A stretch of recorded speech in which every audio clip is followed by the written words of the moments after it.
It's gonna be okay.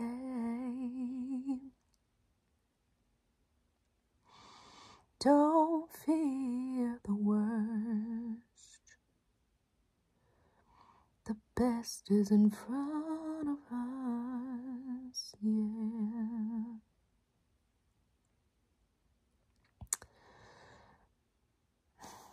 I hope all of you guys love that.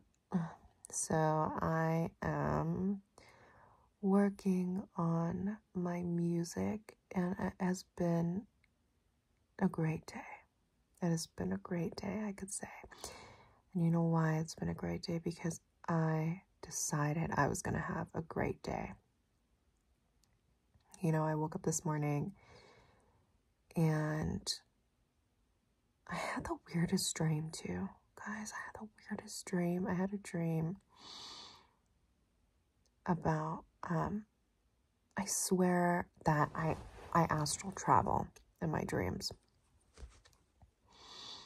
We're really going to get into this topic, huh? Yeah, we really are. You know why? Because these videos lately have been really tapping into my spirituality, and I feel like it's just so guided to talk about this stuff because it is such, I mean, it's everything. I'm not going to say it's a big part of who I am. It's all of who I am.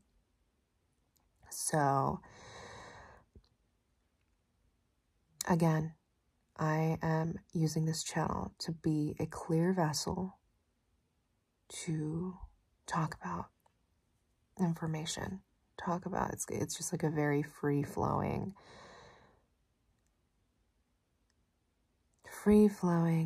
energy source. And I just feel very safe sharing this type of information with you guys. I astral travel a lot in my dreams. I have a lot of lucid dreaming. This didn't start until I had my spiritual awakening. And my spiritual awakening was when I remember I was really worried about money. And I was in a rush to sell my keyboard to Guitar Center for money because I needed it. And in hindsight now, I should have never done that. But you know, I had no idea. I didn't know. I didn't have any trust in God or the universe or no awareness. I operated in fear, lack, all the time. And that ultimately dictated all my decisions. That's how I live my life. And as I was driving to Guitar Center, I got into a car crash. It was on a canyon. It didn't have lights. And I was driving, and a car was pulling out and didn't stop and just hit me. And I didn't stop because I didn't have a stoplight. So, God, that was the worst crash I've ever been in. It hit me so hard. Airbag deployed. I remember I got out of the car and I just broke down in tears. I was so scared. I was crying so much because I was in so much shock and I was so scared, and I just can't believe that I was alive. I almost felt like I was dead, like I was gonna die. And then they came out of the car. They asked if I was okay, and it was a dad and his daughter. And I'm just guessing the dad, you know, was teaching the daughter how to drive and told her to stop, and she didn't, you know. So that was the start of my spiritual awakening. So spiritual awakenings don't start with peaches and flowers and roses and happy vibes. They start with something tragic that you go through in life. A life event, big altering life event usually, which forces you to surrender to God, surrender to a higher power that you were never aware of, that you were never operating with before. So spiritual awakening is awakening to the fact that there is a higher power at play here, not just us and our ego. It's being connected to spirit and awakening all of our senses to that. And it's a scary thing, guys. Spiritual awakening is very scary. It's very terrifying. And I'm not going to sugarcoat that and say, like, it's amazing. And you see all these numbers. But absolutely not. It's not going to be like that. So after I got my car crash, I was forced to just stay home and surrender. And all of a sudden, in the night, I had a visitation from an angel. And I believe it was Archangel Michael. I saw the shape of this figure, and I knew it was angel or spirit being or some type of being, now that I think about it. And it came through my window, and it triggered the motion sensor, my light in the backyard. And then it came in my window. I'm not even joking. And I saw the shadow, and it was just like a boom feeling and sound, like a huge bass sound. And like, I'm here, I'm present, and I am going to be directing your life now. You have closed out one cycle in your life, your karmic cycle, and now you're going to be entering into the new cycle of your life. So be prepared, okay? Because you're not in control anymore. That's literally what I'm thinking now that I even talk about this. That's really what it meant, you know? And after that,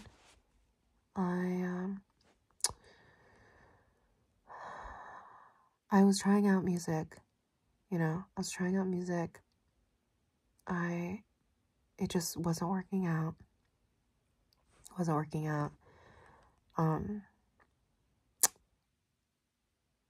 And I gave up. I was so discouraged. I didn't have money, and Mom was telling me I needed to find a job. So I looked online and I found CarMax.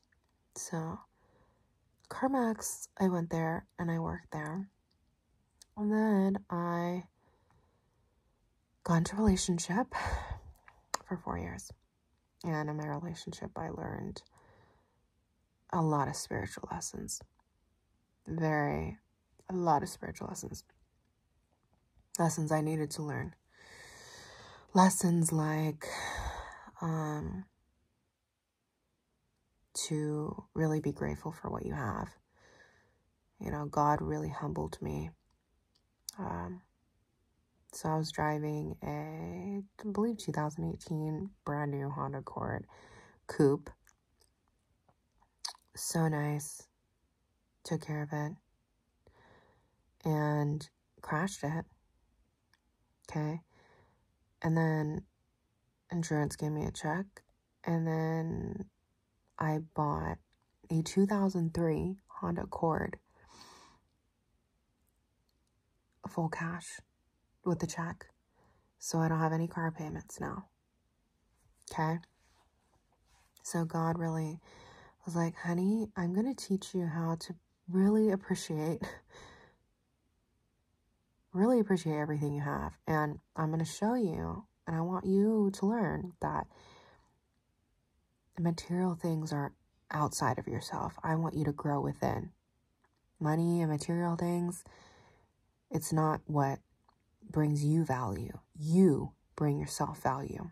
Material things and all that is outside of you. They're separate. So I remember when I started driving that car, I was so embarrassed. I was like, oh my God, like, I can't believe I'm downgrading and driving this car. And you know, it was a test to me, and it was a lesson to me where I'm like, wait, but why? It's like, why do I feel embarrassed driving this car?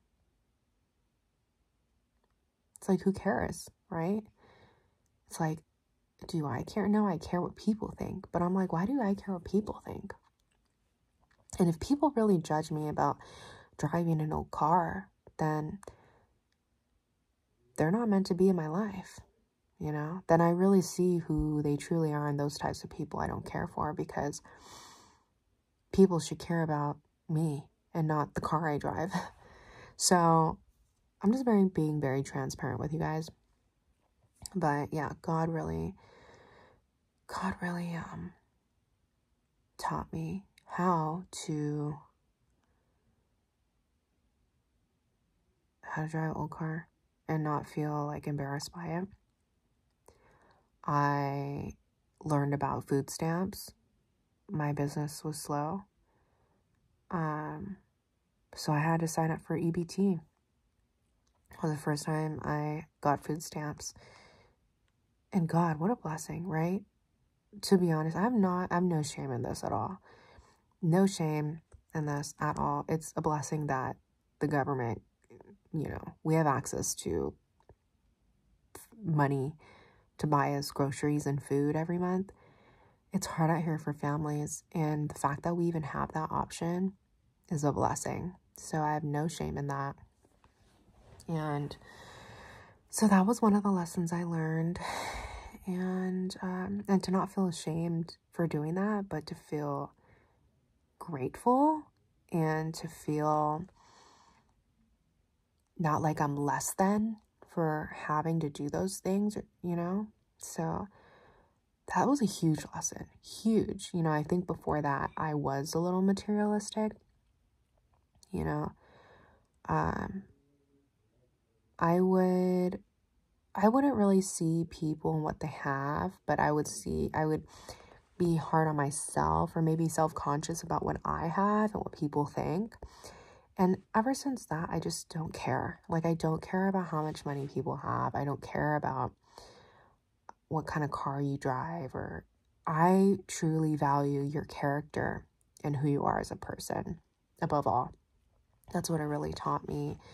And that, you know, since we live in such a materialistic world, it's very hard to find like truly good people inside, you know, without all the materialistic things. That's what I've realized and learned. The second lesson I learned was how to set boundaries.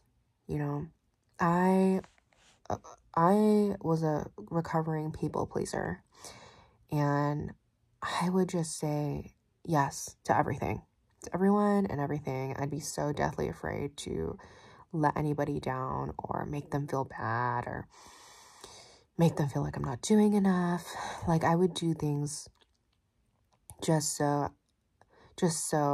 to prevent them from thinking that I'm a bad person or that I'm not doing enough. And then I had to learn, hey, you don't have to do those things, Brianna. Like, you can work on yourself and work on your life and do what you can, and, you know, not be a people pleaser, and stop caring like what people think about you anyways. You know, that's none of your business and doesn't matter. Hard lesson. Very, very hard lesson. So that is another lesson I had learned. Yeah, I was really big people pleaser, and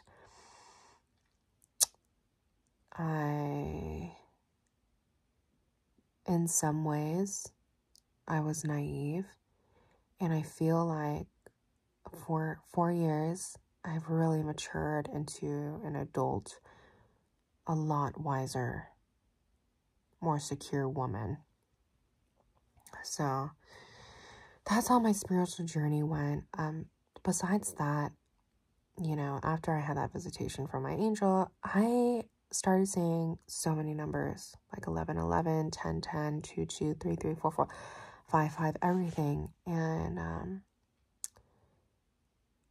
I started watching Stargirl, the Practical Witch, on YouTube. And she did like tarot cards and pick a cards. And that's when I got so fascinated by all of this stuff.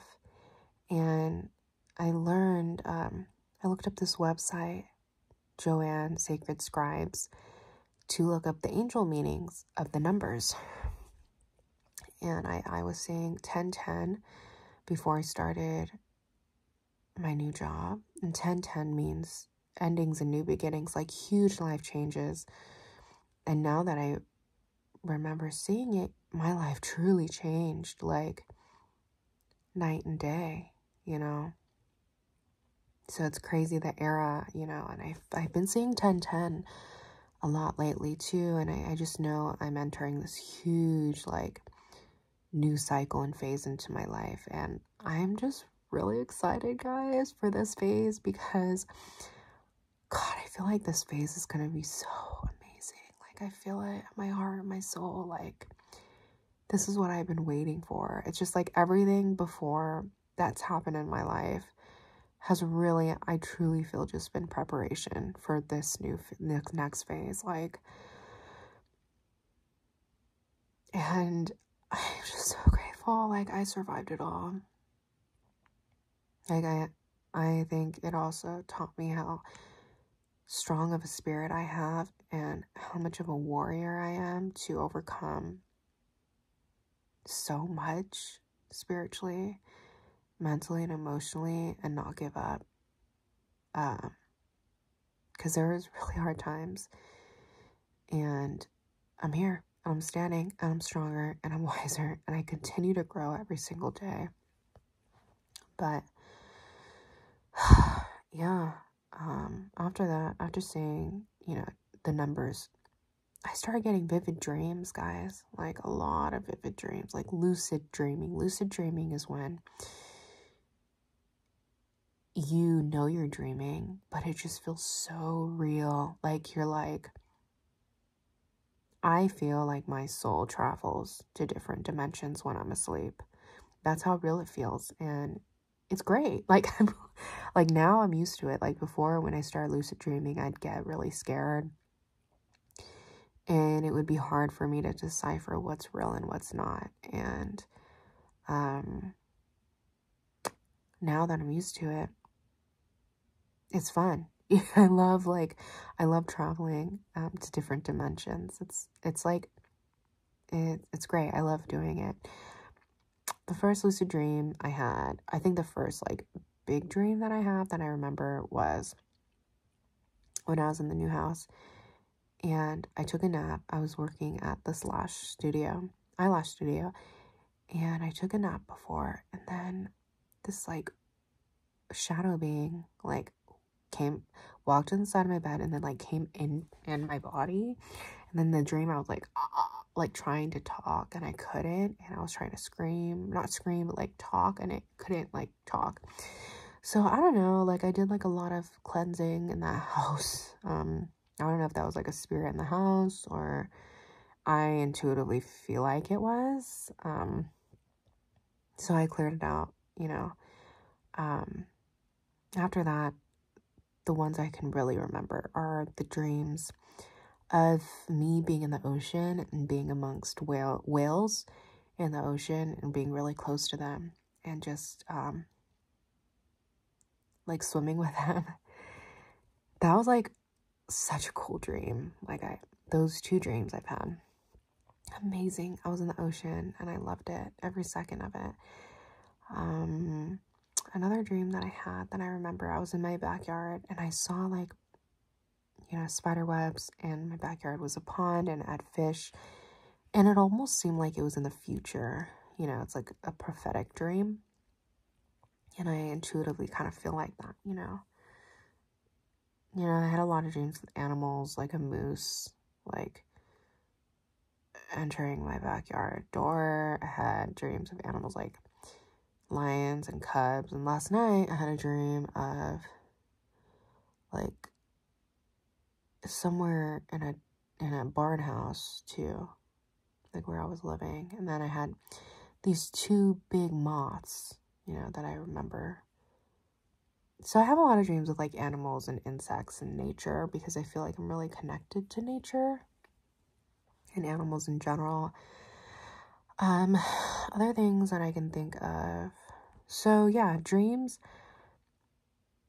A lot of the times my guides or God, the spirit, talks to me and warns me in dreams also. Like, I know some may sound really weird, but whenever I hear owls in the night, something not so great is going to happen the next day.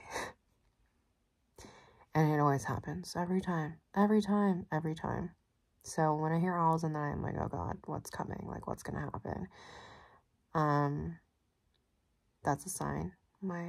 God speaks through me. It's the animals. Like when I see bunnies, I'm like, oh, I'm going to get paid. Money's coming. Abundance. Bunnies is a symbol of abundance to me. Hawks. When I see hawks or vultures, it means spiritual protection, like I'm being guided.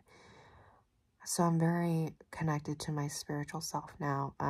But yeah, I'm just sharing with you guys like the beginning of it, and it wasn't easy. Oh God. And thinking of anything else, like numbers, I'll see like 555, that means change, you know, but 1010 is like a serious change. Like if I start seeing 1010, that means like a huge change. That's what I've been seeing. So I just know that it's just like whatever my next phase of my life is gonna be, it's just gonna be such a huge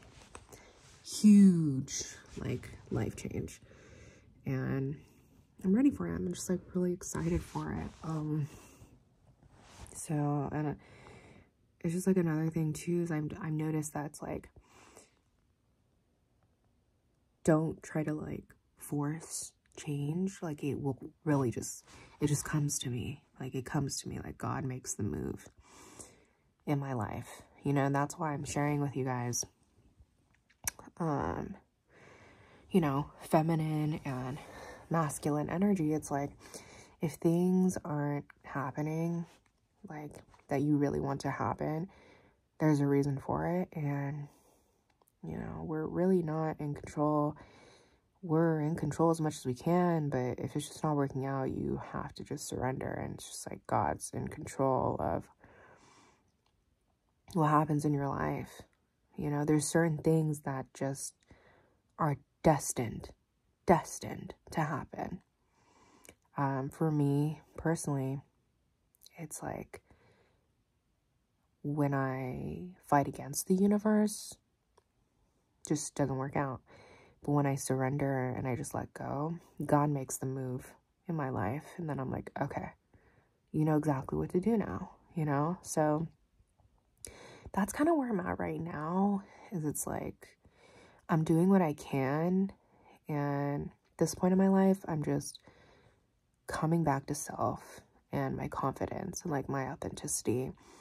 And it's just been such a great like experience, and I'm just like really just enjoying the process and soaking it all up, and really enjoying it, you know, and not like rushing it, not feeling like I have to rush, or not feeling like I have to be someone I'm not, or there's just never a rush to self-discovery and authenticity and empowerment and self-improvement and self-esteem, self-worth.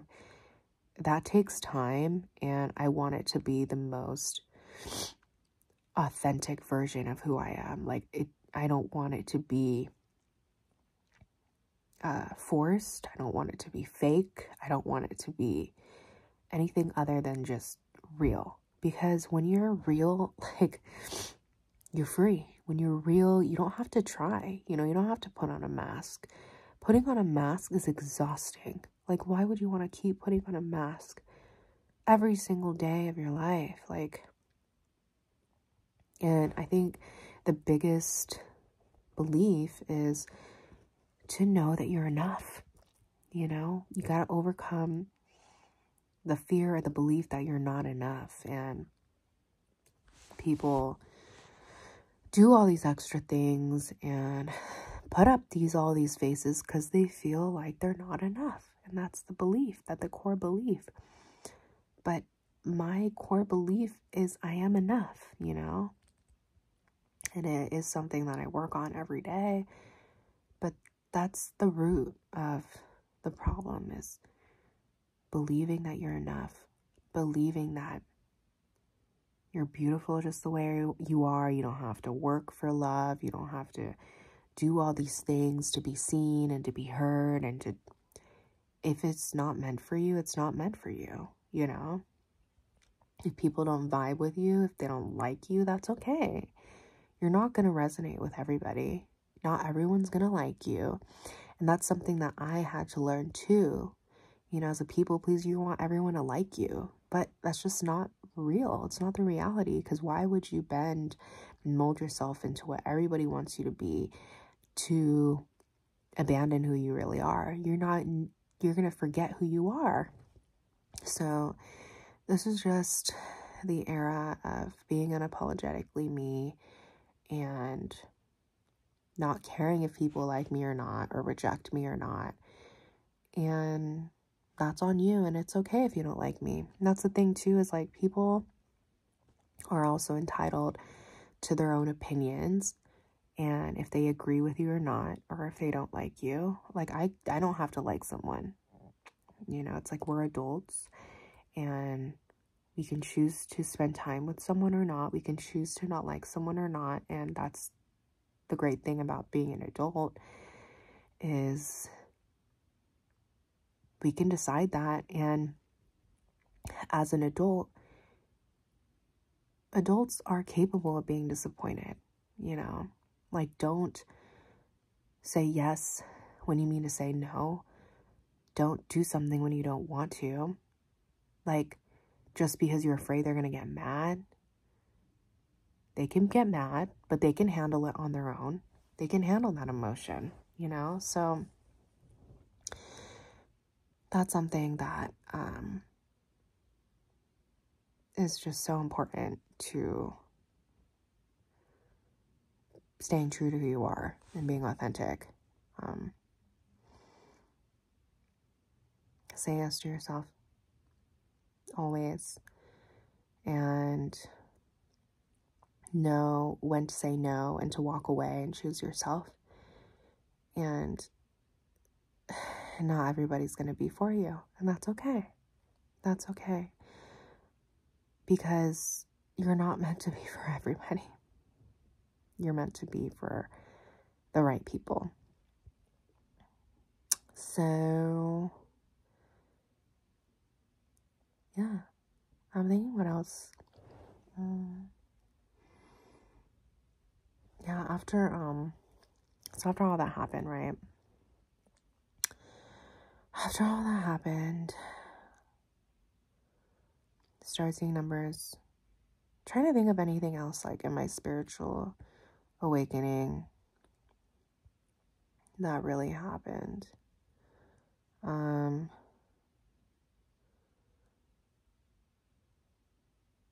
Dreams, animals, signs.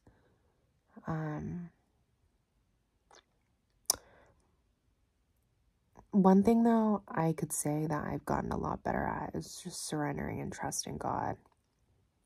Fear and worry is something that I was so used to operating on, which I'm not doing that anymore, you know? And I think that if I did, I wouldn't be in a good situation right now, and I wouldn't be happy, you know? And it's really hard to trust and surrender, but God, I really realize that God always comes through, you know? God always comes through for you. You just gotta wait. You gotta pray, and you gotta wait. He might not come when you want to, when you want him to come, which is, you know, same day.